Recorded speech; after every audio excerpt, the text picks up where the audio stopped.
Cordial saludo, mi nombre es Daniela Gómez Gómez, estudiante de la Ingeniería de la UNACEA Palmira. En este video estaré hablando sobre la tarea 1 de diseños de bases de datos.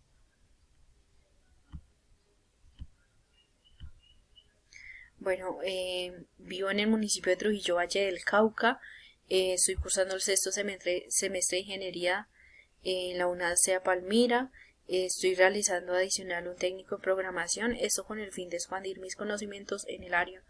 En el momento estoy involucrada en mi trabajo desde el área administrativa como auditor, utilizando las herramientas como JSON para la entrega de facturas al Ministerio de la Salud. Bueno, evolución histórica de las bases de datos. Las bases de datos siempre han estado presentes en la vida del ser humano a través de censos poblacionales, de cosechas o cualquier actividad que requería llevar un registro y guardar los datos. Era denominado como una base de datos. Adicionalmente, Hermann Hollery revolucionó el procesamiento de datos con la invención de sus tarjetas perforadas. Su sistema permitía automatizar el conteo y la clasificación de datos. Esto fue algo crucial en el censo poblacional de los Estados Unidos en el año 1980. Ahora pasamos al año de 1950, donde se implementaron lo que fueron las cintas magnéticas. Estas permitían tener un backup o una copia de seguridad de los datos o respaldo. Estas cintas magnéticas funcionaban grabando los datos en una superficie magnética. Esto se hacía de forma secuencial, por lo que si se necesitaba acceder a un dato de esta cinta, se debía leer toda la información de la cinta hasta llegar a ese dato. Ahora pasamos a la época de 1960 o primera generación de las bases de datos. Aquí surgieron las primeras bases de datos marcadas por el desarrollo de sistemas jerárquicos y de red. Estos sistemas organizaban los datos en estructura de árbol o redes complejas. Esto permitía establecer relaciones entre diferentes conjuntos de datos. Ahora, en 1970 o la segunda generación de las bases de datos, Edgar Frank Coe definió el modelo relacional y las 12 reglas de Coe. Las 12 reglas de Coe son las reglas que se deben de tener en cuenta para gestionar una base de datos relacional. Ahora, el modelo relacional organiza los datos en tablas con filas y columnas, lo que facilitó la consulta y manipulación mediante el lenguaje de SQL. Pasamos a la época de 1980 a 1990. Aquí se implementó el modelo Citizen R o SQL conocido hoy en día, donde se evolucionó hacia las bases de datos orientadas a objetos. Estas bases de datos tenían las características que combinaban las bases de datos relacionales con los fundamentos de la programación orientada a objetos. Esto permitió almacenar datos complejos y modelar el mundo real de manera más precisa. Ahora, presente y futuro.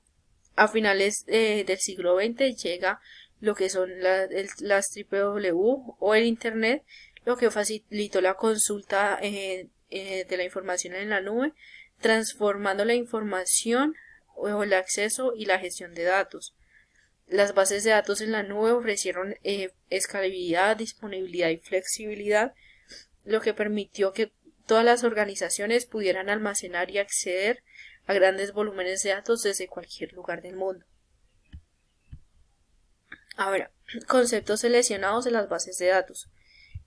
Bases de datos, en primer lugar, que es el conjunto organizado de datos relacionados entre sí almacenados electrónicamente en un sistema informático donde se puede gestionar, actualizar o acceder a la información de forma eficiente. Tablas y registros. En una base de datos relacional los datos se organizan en tablas. Cada tabla está compuesta por filas y por columnas. Ahora, un registro representa una entidad o un elemento específico, mientras que las columnas definen los atributos o características de esa entidad. Modelo relacional. El modelo relacional fue un enfoque para organizar y gestionar los datos en una base de datos. Se basa en el uso de de filas y columnas, donde cada tabla representa una entidad y las relaciones entre estas entidades. Las relaciones se hacen a través de llaves primarias o llaves foráneas. Ahora, tendencias. Tenemos en primer lugar la nube híbrida y la multinube.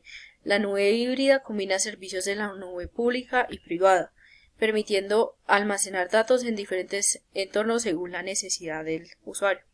La multinube implica el uso de múltiples proveedores, esto con el fin de no depender de un solo proveedor. Ahora, la IoT y la computación de orden. La IoT genera grandes cantidades de datos que deben de ser procesados y almacenados. Ahora, la computación de orden acerca el procesamiento de los datos a la fuente IoT y reduce la latencia y mejora la eficiencia. Las bases de datos en borde permiten almacenar y analizar localmente los datos antes de enviarlos a la nube.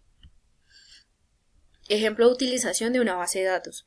Bueno, yo trabajo en un hospital y allí se utiliza una base de datos con el fin de almacenar la información de los pacientes, ya sean datos personales, el historial médico, datos de contactos, y se registran todos los datos o servicios a los que acceden estos pacientes.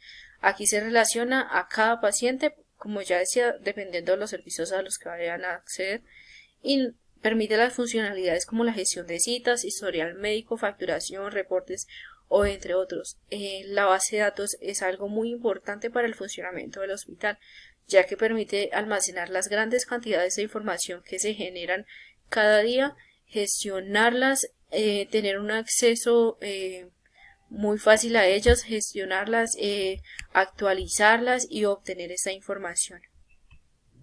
Conclusiones: el uso de las bases de datos mejoran y automatizan todos los procesos, y la evolución de las bases de datos demuestran la gran capacidad del ser humano para mejorar las condiciones de vida. Y aunque no parezca que las bases de datos es algo que se utiliza en la vida, en realidad sí, se utiliza constantemente en la vida del ser humano, aunque muchos no conocen el término de base de datos, pero sí lo utilizan. Muchísimas gracias.